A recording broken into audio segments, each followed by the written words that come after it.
உவமையும் கருத்தும் 21 திருவருளையும் குருவருளையும் பணிகிறோம். உவமையும் கருத்தும் 21 சித்திரமே காட்டாது சேர் சுவரை. இந்த உவமையை பண்டார சாத்திரங்கள் தொகுப்பில் சித்தாந்த சிகாமணி எனும் நூலின் 90வது பாடலில் அருள் திரு அம்பலவான தேசிகர் கையாளுகிறார். உவமையை முழுமையாக காண்போம்.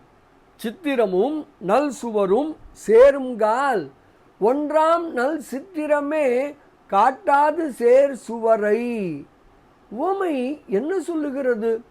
சுவரில் சித்திரம் வரையப்பெற்று விளங்கும் பொழுது சித்திரமும் சுவரும் ஒன்றாகவே இருக்கும். அந்த நிலையில் சித்திரமானது தான் சேர்ந்திருக்கும் சுவரை காட்டாது.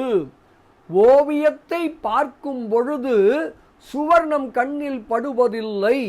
ஓவியத்தை நீக்கி பார்த்தால்தான் ஓவியத்திற்கு ஆதாரமாய் விளங்கக்கூடிய சுவரை காண முடியும். இதுவே இந்த அற்புதமான உவமை. சரி, இந்த உவமை விளக்கும் கருத்துதான் என்ன?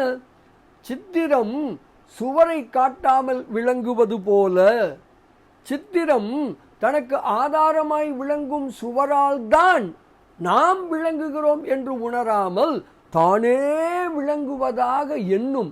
அதுபோல ஆன்மா சிவத்தை உணராமல் விளங்கும். இந்த நிலை எப்படி மாறும்? அறிவு தெளிந்த ஆன்மா அரண்தன் திருவடியில் புகும்.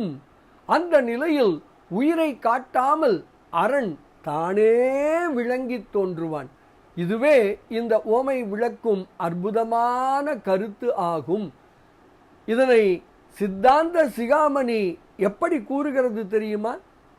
சித்திரமும் நல் சுவரும் சேருங்கால் ஒன்றாம் நல் சித்திரமே காட்டாது சேர் சுவரை. புத்திதனை தேற்றும் அரணே செலும் உயிரை காட்டாமல் தோற்றியவாறு என்ன துணி என்று ஸ்ரீ அம்பலவான தேசிகர் தனது சித்தாந்த சிகாமணி எனும் நூலின் 90வது பாடலிலே மிக அழகாக விளக்குகிறார். ஓவியம் நீங்குவோம், சுவர் உணர்வோம், சிவானந்தம் நுகர்வோம். திருவருளையும் குருவருளையும் பணிவோமாக. சிவாய நம. திருச்சிற்றம்பலம்.